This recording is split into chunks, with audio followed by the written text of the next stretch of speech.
Bom dia a todos. Vamos começar um assunto que vai se alongar bastante, né? São chamados esforços seccionais. Então, esse assunto é básico para a engenharia estrutural. É como se for as 4 operações para a matemática. São muito simples, agora se você não domina, você jamais vai entender matemática. Então, esse é um assunto extremamente simples, dá uma aparência de ser trivial, mas acontece que ele sai bem lentamente se acumulando, né? Cada aula precisa das anteriores, então esse assunto vai crescendo e se você não dedicar um tempo ao seu estudo, você vai se dar mal. E nós vamos cobrar, mas não só eu, tá? No último dia que você estiver nessa universidade, você vai precisar desse assunto. Pode ter certeza disso. E se você for calculista ou se for construtor, você vai precisar disso. Então, esse é um assunto que realmente merece uma dose especial de dedicação. Não é? Então, ele é essencial ao dimensionamento e verificação das nossas estruturas. A gente vai definir mais ou menos isso. Então, a gente vai introduzir esse assunto usando um exemplo, né, simples de verificação estrutural, certo? Então é dado uma peça, nesse caso essa peça aqui, é dado uma peça, né, e é dado o dimensional dela, as dimensões, essa coisa toda, é dado o material de que ela é constituído, é dado um sistema de cargas externas em equilíbrio, tá? Então isso aqui é essencial, em equilíbrio. E a pergunta que nos fazem é a seguinte: eu posso ficar debaixo dessa peça ou eu tenho que tirar o time rapidinho? Né? Então você tem que dar a resposta: essa peça resiste satisfatoriamente aos esforços externos? Sim ou não? Esse é o problema de verificação. Tá? E como é que a gente vai dar essa resposta sim ou não? A resposta a essa pergunta é feita da seguinte maneira. A primeira coisa, a gente tem que calcular quem são os esforços externos que se originam no material, nos materiais da peça, devido ao esforço externo. Então, isso é a solicitação da peça.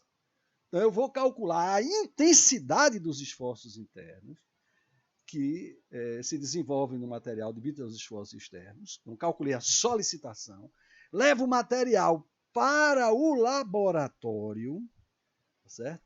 E vou fazer ensaios experimentais e vou determinar a resistência do material. Tá? Então, ao comparar a intensidade da solicitação, da intensidade dos esforços internos, com o que o material pode suportar que eu vi no laboratório, a minha resposta vai ser sim, a peça está ok, não, a peça não resiste satisfatoriamente os esforços externos. Tá?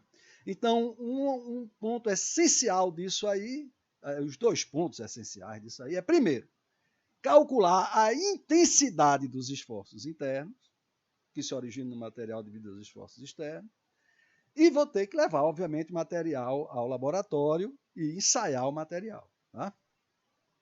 Então, o cálculo dos esforços internos é nosso, o cálculo da resistência dos materiais normalmente está normatizado. Tá? Então, tem normas internacionais, né, de projeto, que para cada material, concreto armado, tem uma, para aço, tem outra, para alumínio, tem outra, para alvenaria, tem outra. Então, existem normas, né, que reúnem, né, os ensaios experimentais e dão as diretrizes para um projeto satisfatório. Então, a gente diz passou ou não passou. Ou seja, passou no requisito da norma ou não passou no requisito da norma. Então, toda a verificação, a resposta é passou ou não passou. Tá certo?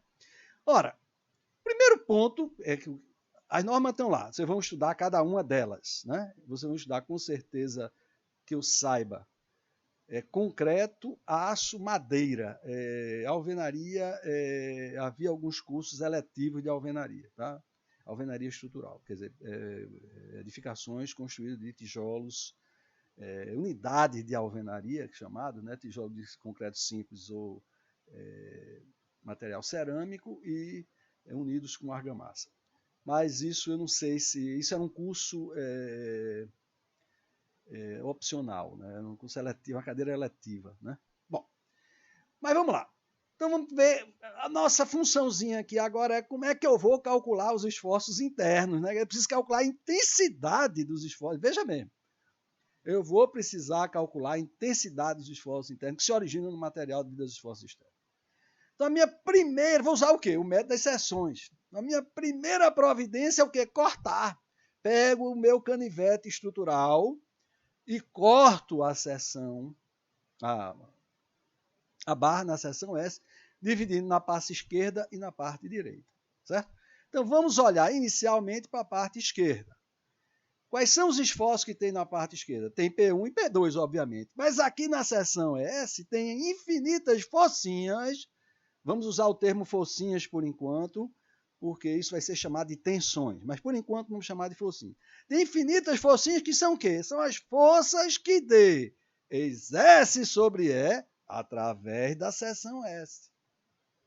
É a intensidade dessas forcinhas que eu preciso para poder comparar com o ensaio do material no laboratório.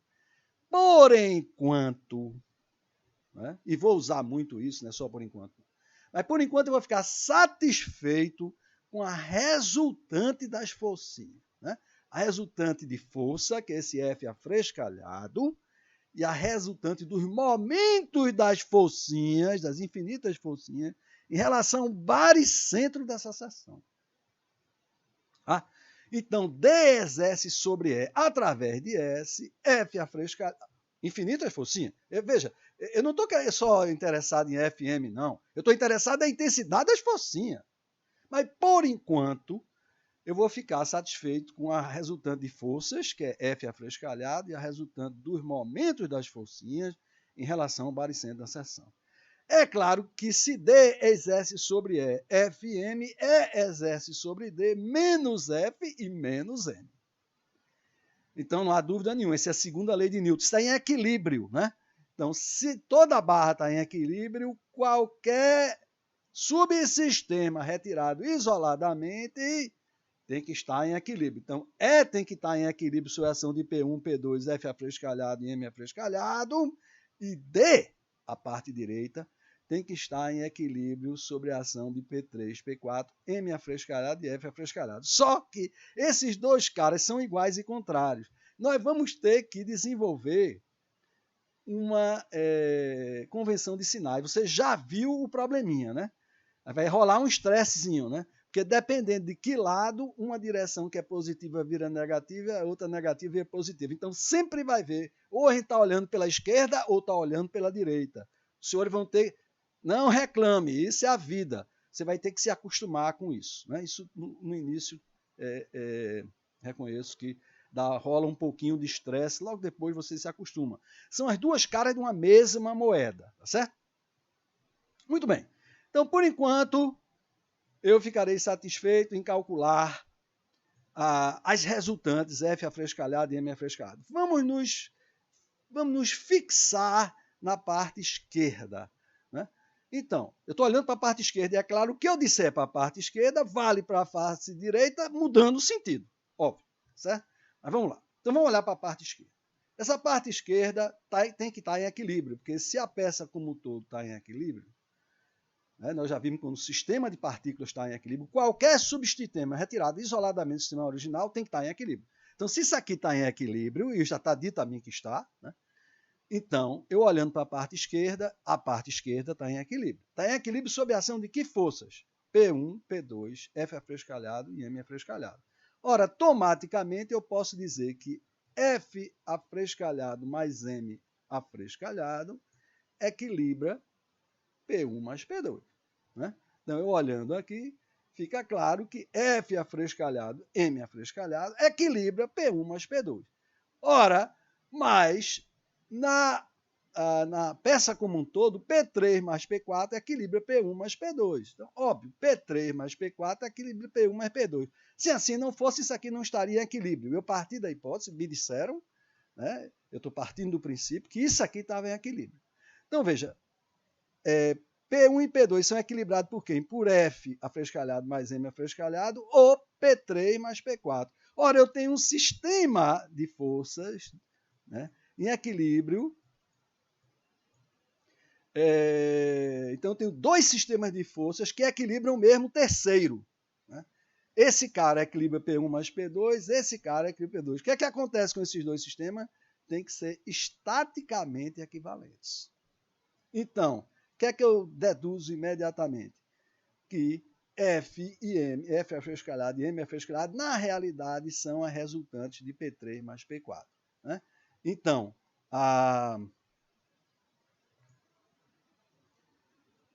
deixa eu vir aqui, né?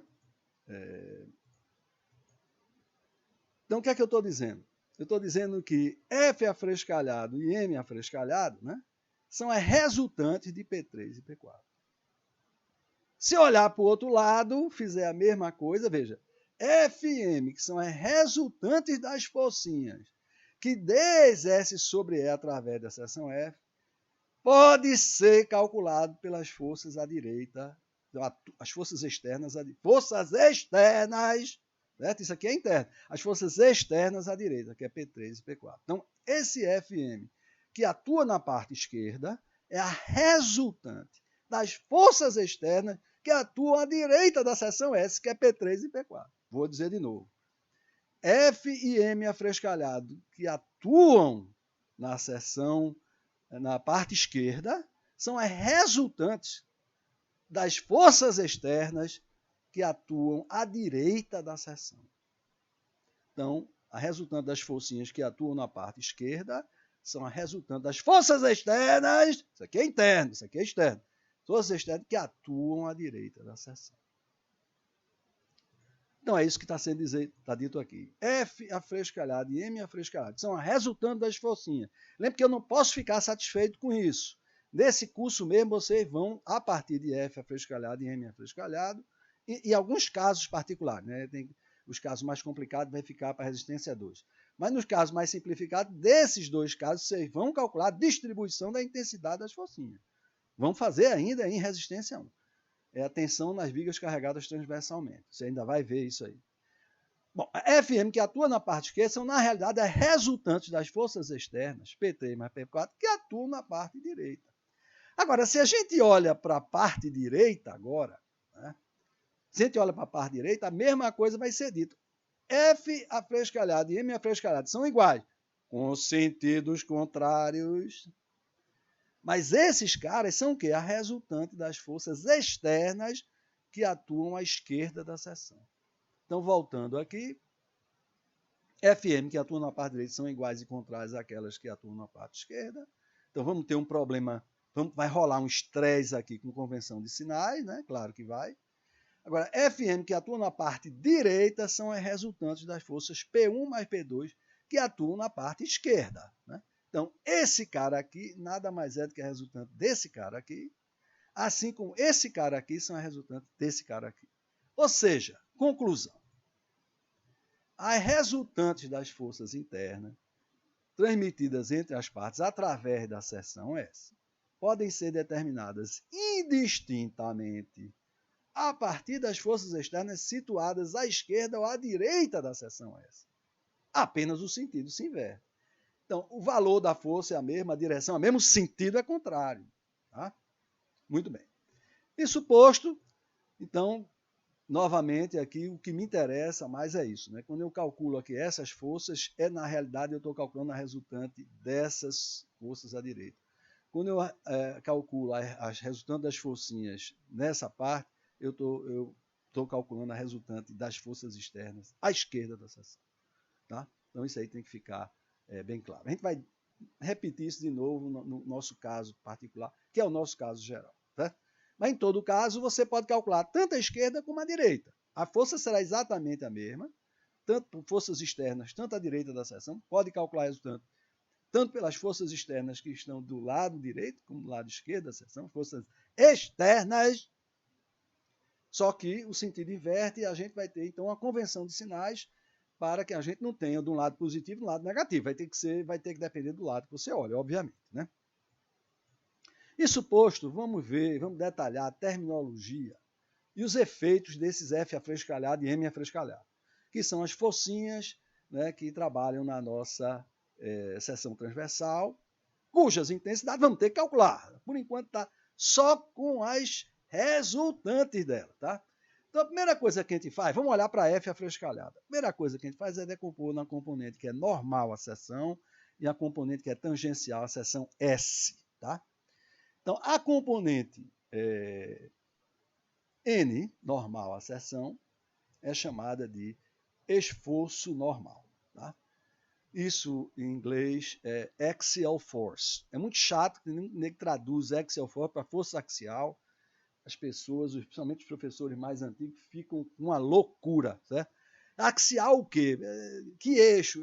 É porque em inglês axial force é esforço normal em inglês, tá? Mas nunca traduz axial force para força axial, na realidade é esforço normal.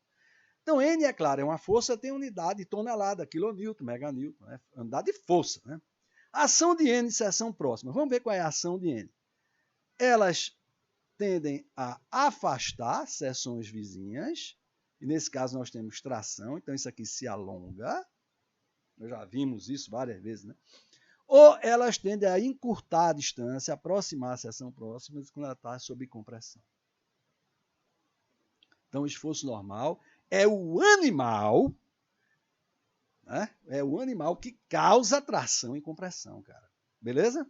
Agora vamos para o esforço cortante. O esforço cortante é um bicho chato, né? Muito chato. É um dos mais chatos que tem, se não for o mais chato. Né? Tem unidade de força, né? E age das seções próximas, querendo deslizar umas contra as outras paralela ao plano da seção. Ele quer fazer isso aqui, ó. Isso aqui é para cortar a seção, como se fosse uma tesoura. Uma aba da tesoura quer descer, outra aba quer subir, quer cortar você. Então, essa é uma ação realmente danosa à estrutura. Né? A gente vai ter que combater esse cara. Esse cara é um miserável, viu? Isso em inglês chama-se shear force, tá? Em inglês, shear é cortar. É realmente a tradução de esforço cortante, certo? É um esforço que quer cortar a sua peça, bicho. E se vire para ele não fazer isso, tá certo? Você tem que se virar.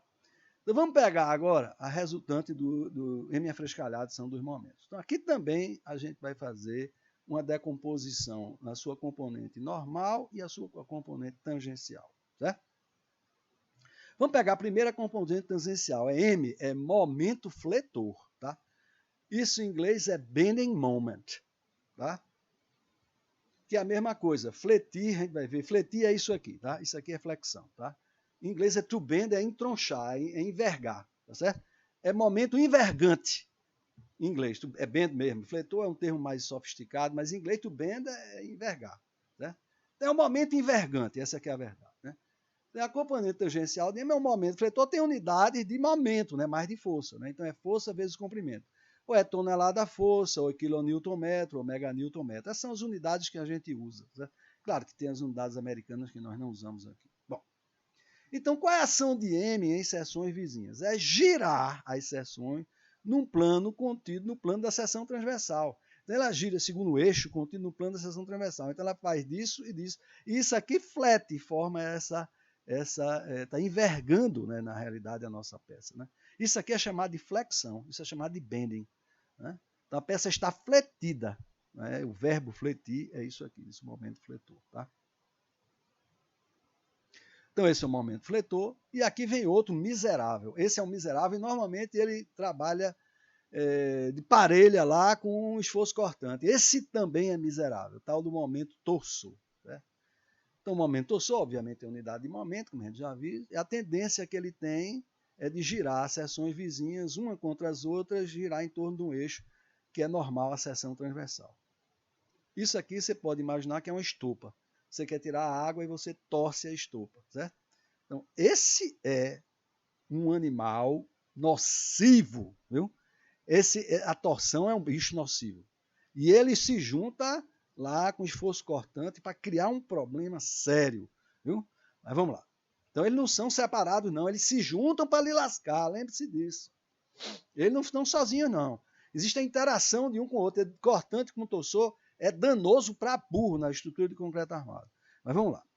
Então, em resumo, os nossos esforços seccionais são o esforço normal, N, o esforço cortante, isso aqui é o axial force, aqui é Q, esforço cortante, que é shear force, M, que é o momento fletor, que é bending moment, e T é o momento torsor, que é torsional moment. Tá? Então, até agora, nós vimos peças tridimensionais. Tá? Mas nós vamos, durante muito tempo, muitas aulas, várias aulas, em muitos e muitos casos, considerar só o caso particular. Né? E, obviamente, a gente vai estudar por quê? Porque é mais simples, é óbvio. Mas, na prática, a gente tenta sempre ter isso. Tá?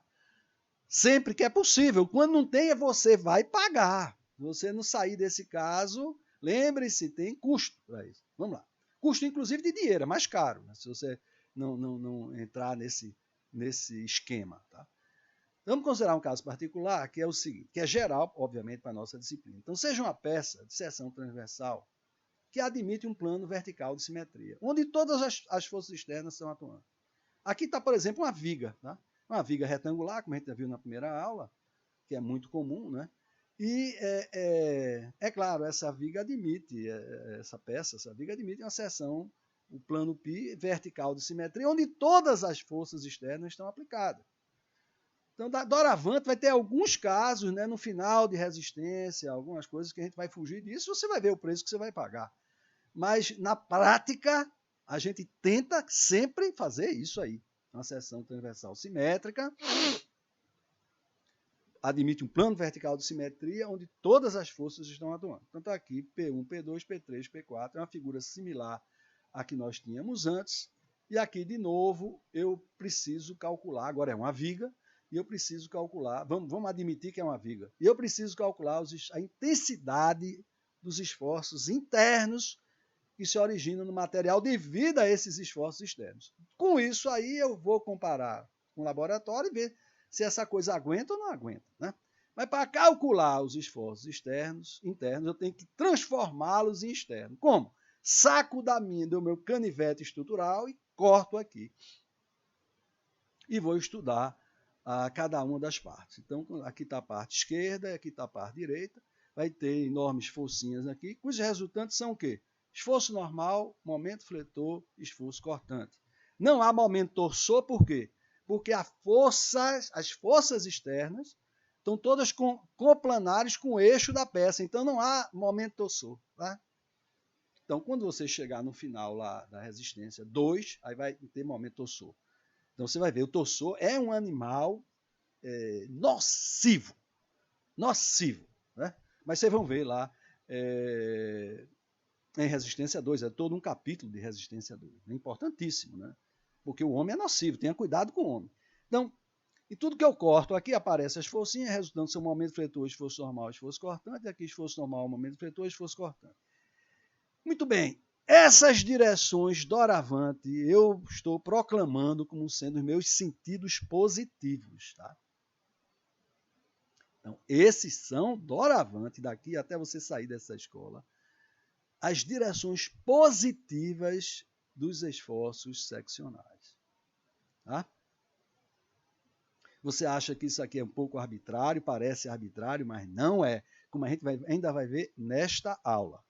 Então, se eu estou calculando esses animais aqui, é porque eu estou vendo a resultante de P3 e P4. Então, isso aqui é a resultante das forças à direita da seção.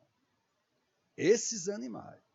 Então, se eu estou calculando, veja, eu posso calcular, a gente já viu, indistintamente, pela força direita ou força esquerda da seção. Você vai ter que escolher. Obviamente, que você não é idiota, vai escolher o lado que tem menos força para calcular. Você pode, de um lado ou do outro, ter a mesma coisa. Tem que ser por quê? Por que um lado tem que ser igual ao do outro? Obrigatoriamente.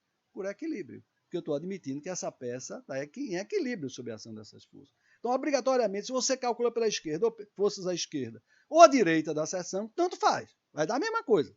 Inclusive, pela conversão de sinais da gente, vai dar a mesma coisa, inclusive sinal também. Tá? Então, você escolhe o lado que é mais fácil de calcular, é óbvio. Tá certo? Então, se você escolheu forças à direita, então você está calculando esse cara. Né? O esforço normal aponta para a direita, o esforço cortante aponta para baixo e o momento fletor no sentido anti-horário.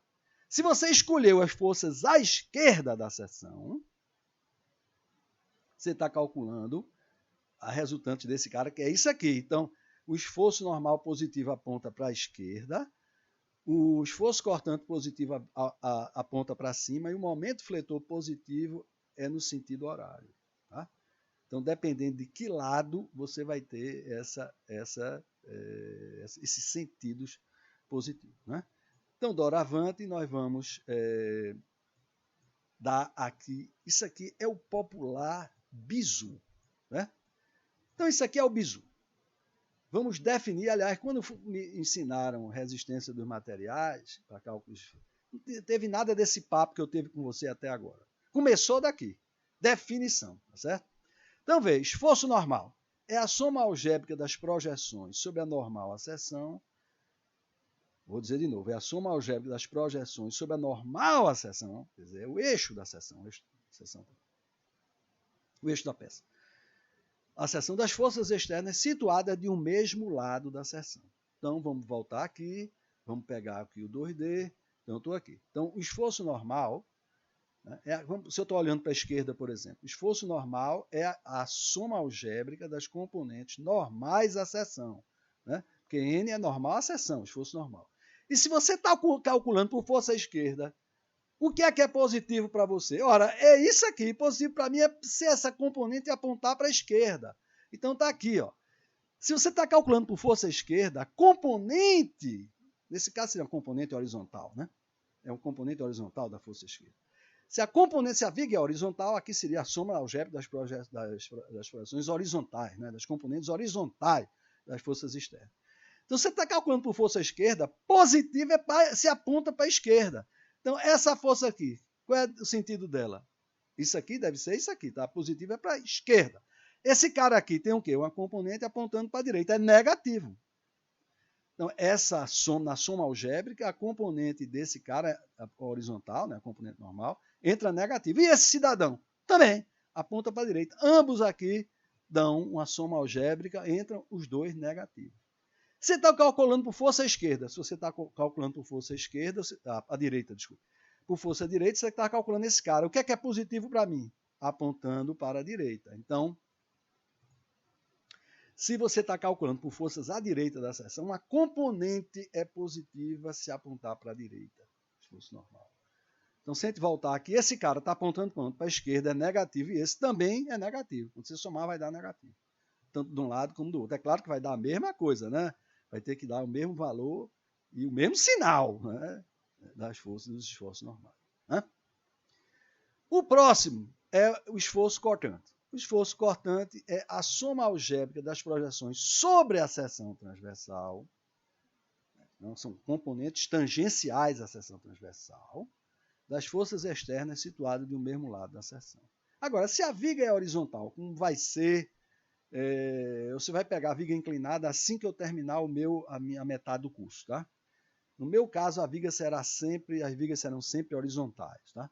Então, se a viga é horizontal, podemos simplificar a definição. É a soma algébrica das componentes verticais das forças externas situadas do mesmo lado da seção. Então, voltando aqui, se eu estou calculando aqui por força esquerda, eu estou calculando esse animal. Então, o que é positivo para mim? Se a componente vertical for para cima. Então, por exemplo, P1, a componente vertical dele é para cima. Então, entra positivamente na soma algébrica. E P2, a componente vertical é para baixo, ele entra negativo no somatório, na soma algébrica. Né? Então, força esquerda é para cima. O chato é força direita. Porque para cá todo santo ajuda, né? Para você, para cima sempre foi positivo. Mas quando pega a força direita, meu camaradinha, positivo é para baixo, isso é empulhativo no começo, muito empulhativo. Então, eu olhando aqui, ó, se eu estou calculando por força direita, estou calculando esse cara, positivo é para baixo. Aí esse cara aqui, P3, a componente vertical é para baixo, é positivo, ela entra positiva na soma algébrica. Já esse cara aqui, a componente é para cima, é negativo, porque você está olhando por força direita. Eu gosto muito, né, quando tinha aula presencial, né, eu gostava de empulhar os alunos. Perguntava aqui, está para cima, obviamente positivo. Não, todo mundo ia na minha onda. Não, cara, isso aqui por força direita, positivo é para baixo. Esse cara aqui que é positivo, a componente vertical, essa é negativa. Eu adorava fazer isso com os alunos. Por quê? Não é que eu quero gozar de ninguém. É chamar a atenção para um caso que não é muito, assim, muito contraintuitivo. E vamos admitir, é contraintuitivo. É preciso chamar a atenção milhares de vezes para o cara entrar na cachola do cidadão. Né? Muito bem. E agora vamos para o momento fletor. Então, o momento fletor é a soma algébrica dos momentos das forças externas situadas de um mesmo lado da seção em relação ao centro de gravidade da seção.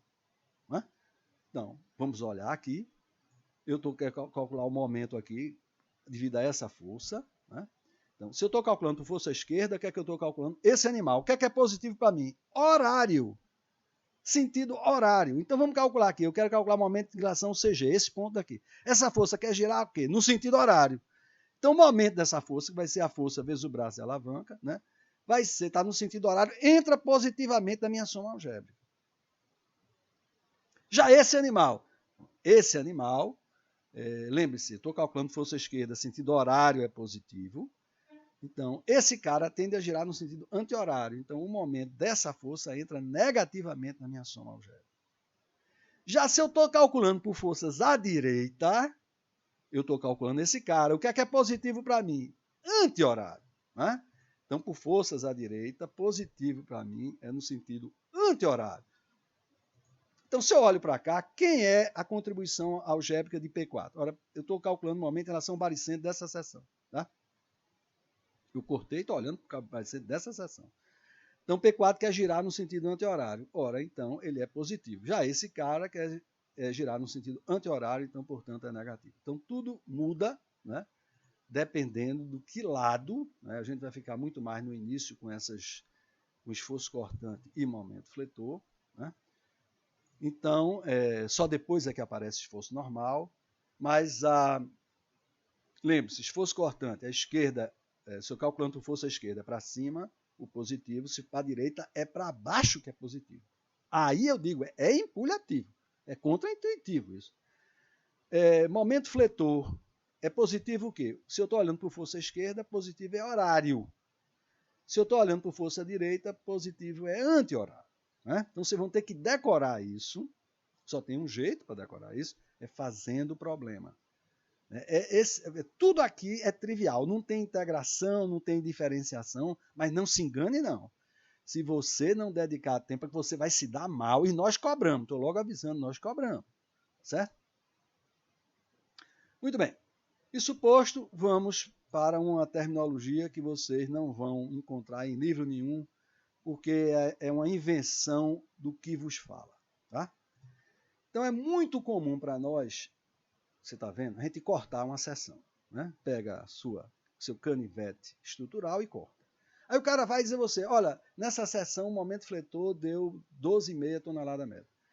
Aí eu quero saber como é que é esse momento. Esse momento é positivo, mas como é que ele é? Para que sentido é? Você me deu um momento, deu um sinal, mas eu quero ver na seção, amigo, como é, para que lado ele vai. Certo? Então eu desenvolvi essa anotação chula, eu reconheço, mas pega uma peça aqui, eu corto e olho para cá. Veja, nesse caso aqui, essa seção está à sua direita. Veja, para a esquerda está o resto da peça. Nessa seção aqui, se você pegar essa peça, esta seção está à sua esquerda. Então eu estou chamando seção esquerda e aqui seção direita. De novo, o que é seção direita? É se a seção cortada, a parte cortada que você está olhando, está na sua mão direita. É a seção direita. Se a parte cortada está na sua mão esquerda, é esquerda. Então aqui eu copiei, né, essa figura que aqui está. Tá? Copiei isso aqui é uma seção direita. Então copiei V para baixo, M anti-horário, N para a direita, que é o que está aqui. Então eu digo, os esforços seccionais são positivos de acordo com a convenção das forças à direita.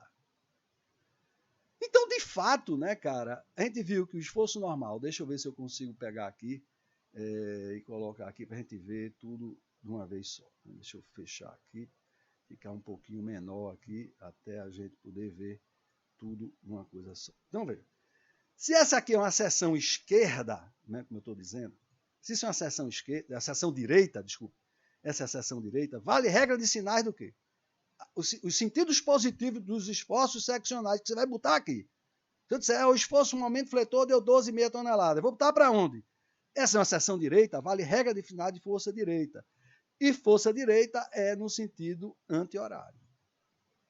O cortante deu 12,10 toneladas, positivo.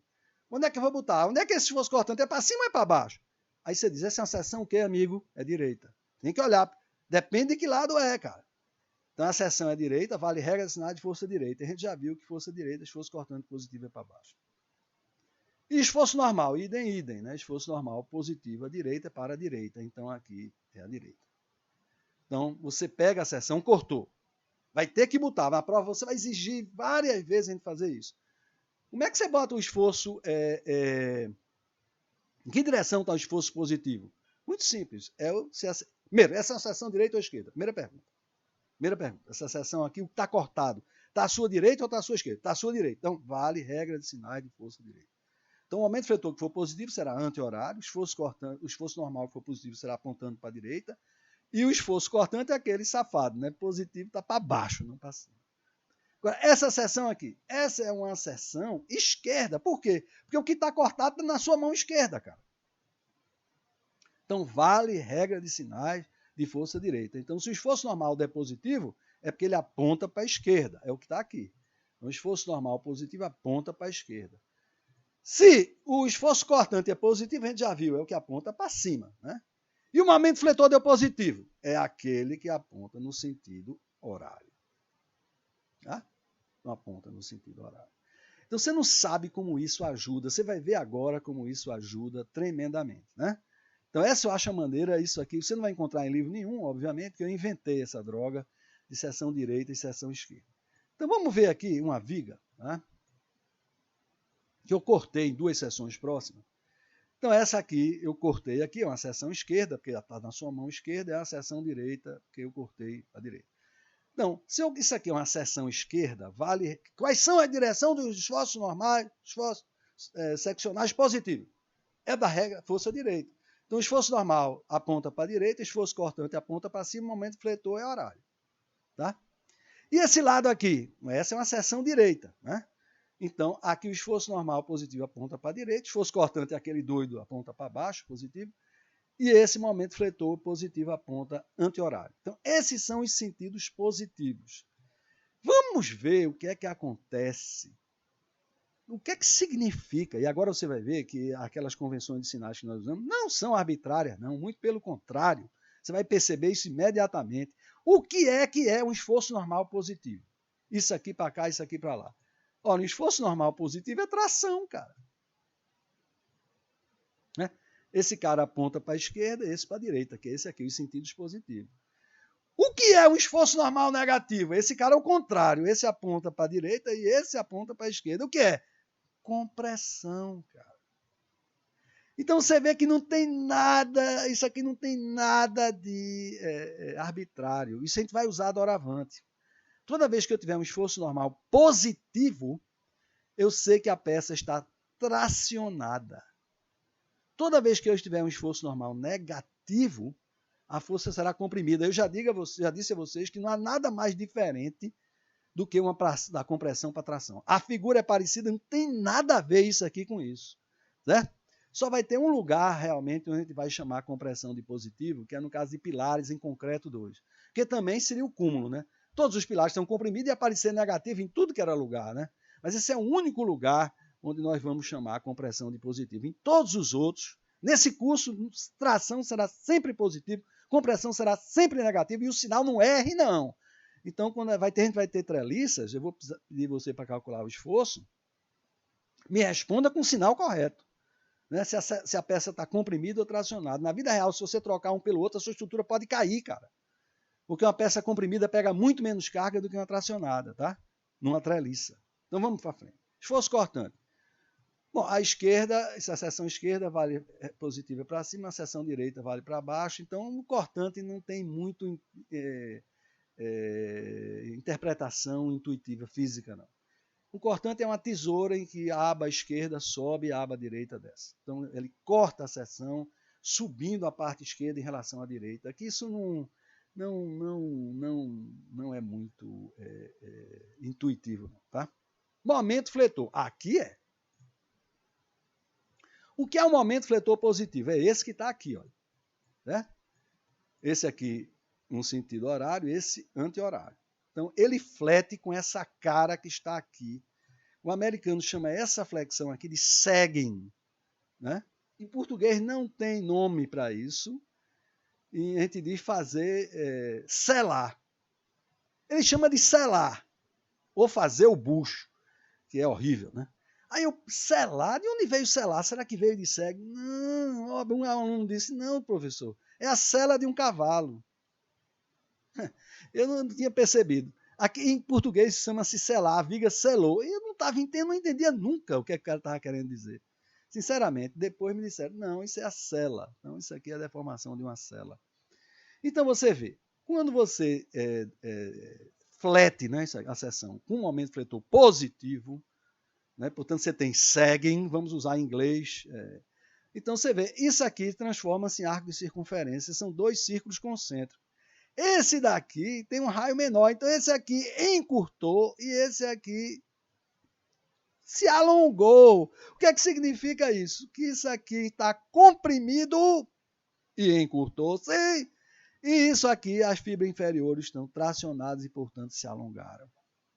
Você vê logo isso que está correto, porque você transformar o momento aqui num conjugado, a parte de cima comprime e a parte de baixo traciona de fato. Ou seja, a cabeça está em cima, o rabo está embaixo. O rabo traciona, a cabeça comprime. Então, eu nunca decoro que o momento positivo é horário aqui, anti-horário ali. Eu olho sempre onde é que está a fibra tracionada, a fibra que resulta tracionada. Por que é tão importante isso? É muito importante. Porque em concreto armado, a gente vai ver, próximo assunto, rapidamente, uma introdução meteórica ao concreto armado. Mas o concreto é um material bom à compressão, péssimo à tração. A resistência à tração do concreto é menos do que 1/10 da resistência à compressão. Então, se você tracionar, ele fissura, quebra, acabou. Então, onde tem tração, a gente não pode deixar o concreto solto. A gente tem que botar uma barra de aço, que é o concreto armado. Né? Em inglês é reinforced concrete. É um concreto reforçado com barra de aço. Então, aqui, por exemplo, onde é que está a tração? Está embaixo. Então, a armação de aço tem que ser próxima à face inferior. Né? Eu não posso errar a posição do aço. Se eu errar a posição do aço, a estrutura cai, cara. Ele tem que ficar próximo à face que está sujeita à tração. Então, sagging, se eu estou com sagging, a barra de armação tem que ficar embaixo. O que é um aumento negativo? Um aumento negativo é isso aqui. Em português nem tem nome para isso. Deu boa noite. Não existe, certo? Em inglês é hogging. Né? Então, essa situação é hogging. Então, você vê que aqui o momento inverteu. Né? O rabo, a parte tracionada está em cima, a cabeça que comprime está embaixo. Então, as fibras superiores resultam tracionadas e se alongam. As fibras interiores resultam comprimidas e, portanto, encurtam. Onde é que eu vou botar a minha armação? Junto à fibra superior, a armação na face superior.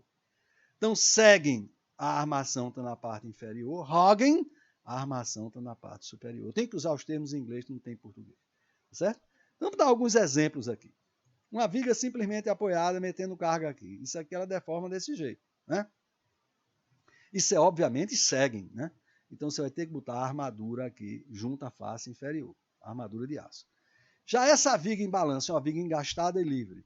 Isso aqui está hogging, né? Obviamente, hogging, né? Então, a armadura é colocada na face superior. E aqui tem um exemplo que eu gosto muito de usar, que é o banquinho aí de concreto do CTG, que tem perto ali ao lado onde tem aquele parque com fósseis de árvores, né? Então, você tem aqui dois pilaretes e uma laje de concreto. Né? Então, tem dois balanços aqui que você está vendo. Né? Esse aqui chama-se balanço, dois balanços, e aqui o pessoal senta o traseiro aqui. Aí o que é que acontece? Como é que isso deforma? Deforma desse jeito. Então, claramente, essa parte interna está sagging. Né? Então, a armadura é próxima à parte inferior. E já aqui, está como? Está hogging. Né? Então, a armadura tem que ser na parte superior. Então, o correto é esse, né? O que é que o cara faz? O cara faz o que é mais fácil para ele. Ele pegou, botou um bocado de ferro na face inferior e pronto, só. Aí o que é que acontece quando bota o banquinho? Como o momento aqui é negativo, né? Está tracionando a fibra superior, o momento fletor é negativo, não tem ferro, ele fissura e isso aqui cai. Aí quando eu vi, o cara estava tirando, cortando, jogando no lixo. Não! Já tinha cortado. O outro estava querendo cortar. Deixa quebrado. Aí deixa esse balanço quebrado que eu quero que meus alunos vejam. Infelizmente eu não tirei foto antes da pandemia, agora não tenho foto. Mas você pode olhar esse banquinho lá, tem isso aqui está quebrado, isso aqui desceu. Claro, não tinha ferro em cima. Ficou quebrado, está quebrado porque eu não deixei, inclusive é um pouco perigoso, mas eu não deixei levar embora esse pedaço quebrado, tá? Então vamos dar uma introdução muito super rápida, meteórica, a importância dos diagramas para o detalhamento de viga de concreto armado. Também é para aço, não vou. Mas para concreto armado é muito mais importante. Então veja, você tem uma viga de concreto armado, né? Uma viga aqui, e aqui a seção transversal. Então ela tem a armadura longitudinal principal, que são essas barras. Eu cortei aqui, né, para você ver aqui. Então tem duas barras que fazem isso e uma barra que fica aqui no meio. Você vê que essa barra é maior e essa menor, já eu falo sobre isso, para economizar, né? Economia. Então, essa armadura longitudinal são essas três barras que estão aqui. Claro, tem uma armadurazinha aqui em cima, que é uma armadura só porta-estribo, é armadura transversal, esse tipo de armação é chamada de estribo, tá? Então, a viga de concreto armado tem a armadura longitudinal, que é essa aqui é porta-estribo, não é usado para resistência de nada, tá? É só para não deixar os estribos cair durante a concretagem, ele ficar em pezinho, né? Só para segurar no lugar. Então, ele não tem função estrutural, tem função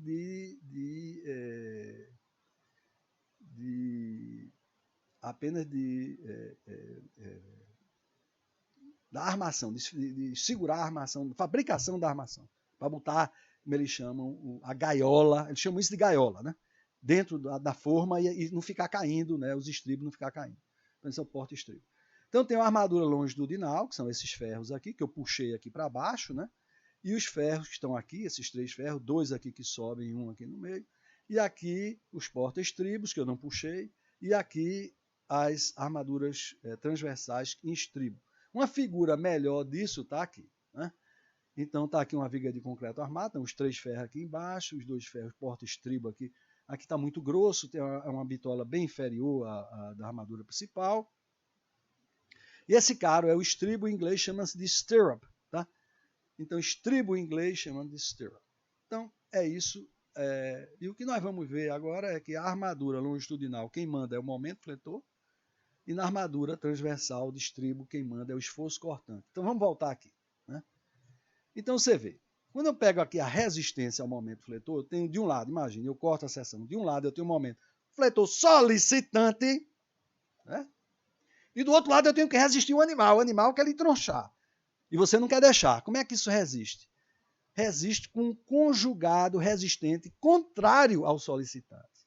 Então o material tem que gerar um conjugado resistente contrário ao solicitante, que é o momento fletor.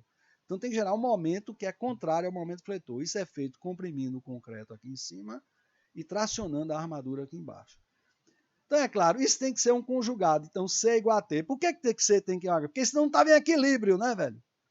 Então é aquela famosa história que o conjugado, você vai ter conjugado em concreto o tempo todo, né?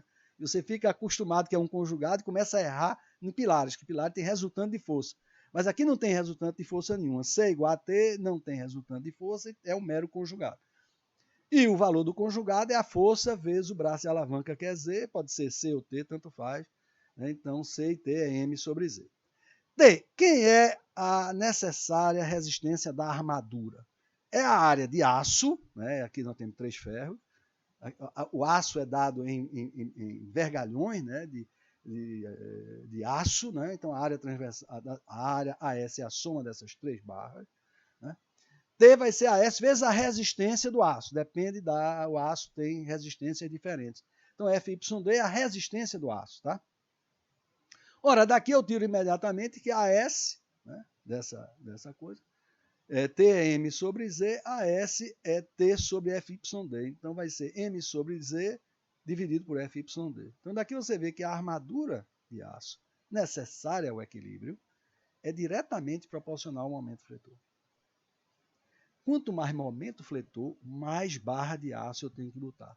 Então daí porque eu tenho que saber, aqui por exemplo eu estou usando 3 barras de aço, 2 mais 1, aqui só tem 2, por quê? Porque o momento fletor é menor. Então você vê que para detalhar isso aqui eu tenho que saber como varia o momento fletor ao longo do eixo da viga. Isso nós vamos chamar de diagrama de momentos fletores. É a nossa próxima aula. É a nossa próxima aula. Então é o gráfico do momento fletor ao longo do eixo da peça. Já o esforço cortante, que é um cara safado, esse é um cara safado. Então vamos ver aqui um ensaio no laboratório. Então você tem aqui uma viga de concreto, né? Você tem aqui os apoios, você tem aqui um macaco dando carga aqui, dá 2 cargas iguais aqui. Aí como é que esse bicho quer cair? Ele abre uma fissura aqui assim, ó. Por que a fissura nessa direção? É para o samboque cair, meu filho. Se fosse nessa outra direção, não caía samboque. Então, que está nessa direção, pensa que cair e beijar o solo pátrio. Então, você vê que aparecem fissuras mais ou menos a 45 graus. Que é o que eu fiz aqui. Então, aquela aqui são aquelas barras, né, cortam os estribos, né? Lembre-se que o estribo tem 2 pernas, tá? Tem as 2 pernas trabalham. É o que eu estou chamando de AE. Então, cada estribo desse pega uma força que é AE vezes FYD. Né? Então, eu tenho aqui nessa nossa seção, os estribos estão espaçados de cada S, é o espaçamento, né? Então, está cortando 3 estribos, então aqui tem 6 pernas, né? Para equilibrar V. Então, V vai ser, sim, como isso aqui é 45 graus, isso aqui é D, que é chamada altura útil. É daqui, da face superior, até o baricentro das armaduras de tração. Isso aqui é D, chamada altura útil, tá? Como isso aqui está a 45 graus, isso aqui é D. Então, o número de estribos, quanto é? D sobre S. Cada estribo pega quanto? A FYD, que também é a resistência aqui do aço do estribo, que é normalmente igual, é exatamente igual à resistência do aço longitudinal. Existem aços de diferentes resistências, mas raramente a gente conta com isso. Tá? Pega sempre mais ou menos a resistência do ferro longitudinal.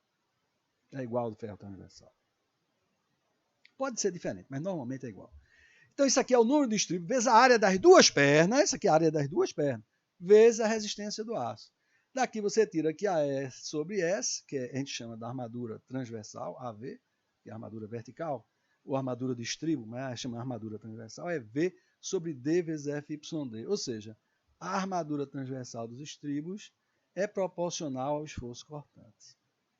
Então, o espaçamento e a bitola, né, do estribo, que é que ele vai dar a área por unidade de comprimento, né, que isso aqui é a área por unidade de comprimento, é função diretamente do esforço cortante.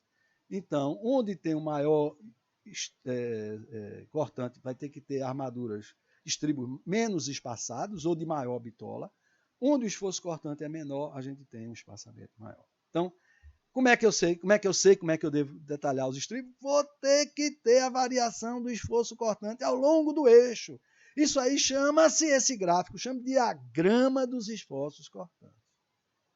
Então, você já está vendo, eu estou introduzindo a nossa próxima aula. Vamos ter a que eles chamam linhas de estado, que é o quê? Que é o diagrama de momentos fletores, que vai permitir